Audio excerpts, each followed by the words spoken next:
I love pizza, like it should be a food group. That and tacos and sweet and salty. It doesn't matter. Sometimes I am in such deep, desperate desire to have some pizza, but I don't want to wait or I don't want to go out and get it. So I do what I'm doing today and I make it myself. Today I am hooking up a naan pizza, not a naan pizza like it's invisible, but a naan pizza like naan bread, because that is what I have and I'm using everything that I have because it's delicious. So I am hooking up a naan pizza with some balsamic glaze and peaches and prosciutto and all the things. Let's go. I'm starting with the base of my pizza and mixing 8 ounces of ricotta cheese with the zest of 1 lemon and the juice of half of a lemon. This will give the ricotta subtle lemon flavor that will pair nicely with the other toppings. Next, I'm prepping my basil leaves. To do that, I'm stacking and using the stems as my guides. I'm rolling my little stack together, then cutting the leaves into ribbons. This, my dear Watson, is the chiffonade.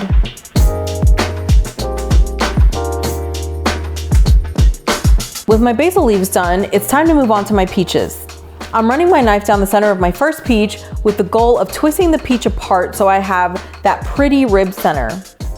Things just aren't going well, so I'm switching gears to cut it piece by piece. After 2 pieces, I'm over it and brilliance suddenly strikes. I'm gonna cut my peach into chunks and cut those chunks down to size and everything will be okay. Sometimes you just have to pivot a la Ross. Comment down below if you know that reference, and I really pray that you do. With the almost disaster out of the way, I'm moving on to the cheese and getting that much closer to feeding my face. I'm ripping pieces of cheese off my mozzarella ball to top my pizza. This mozzarella is pretty moist, which can lead to liquid pooling on the pizza, which I definitely don't want. My experiments have shown me that smaller pieces cooked at higher temperatures significantly reduce the amount of moisture that ends up on my pizza, so smaller pieces at higher temperatures it is. And now for the fun part, the assembly. So I have 2 pieces of naan bread and I'm topping them with my lemony ricotta cheese.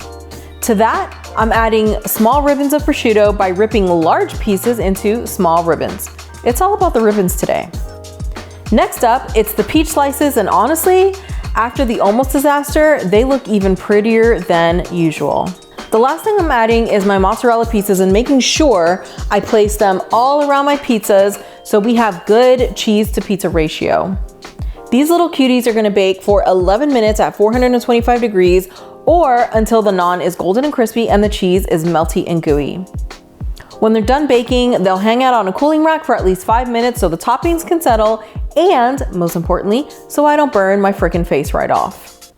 They're done cooling, so I'm adding balsamic glaze to the pizzas, topping that with the basil ribbons and giving this cutie a fresh cut.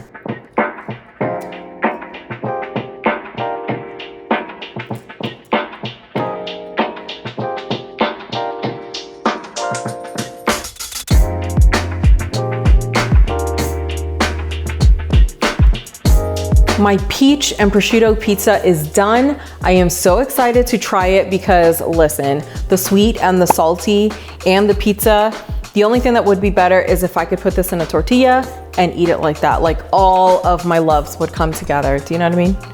Let's try this pizza because I'm dying. Let's try it.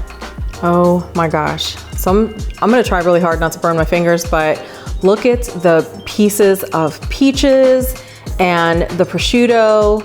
There is the lemon flavored ricotta down there, which is a little bit hard to see with all the toppings. And then some ripped up mozzarella, just ripped with abandon, and some basil.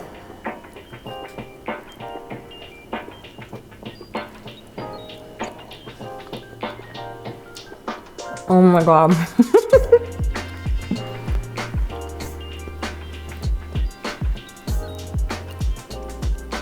That is so.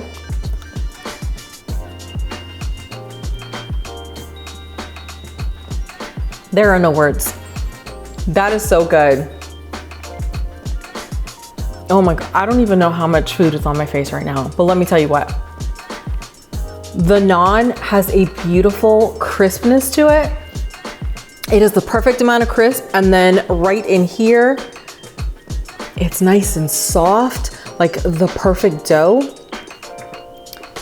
The sweetness of the peaches, the saltiness, it's like a subtle saltiness of the prosciutto, and then a little bit of creamy saltiness with the mozzarella and that lemony ricotta. Like, it's not too much lemon, it's just a little hint just to give it an extra layer of vibrance. Oh my gosh, the flavor, it's deep.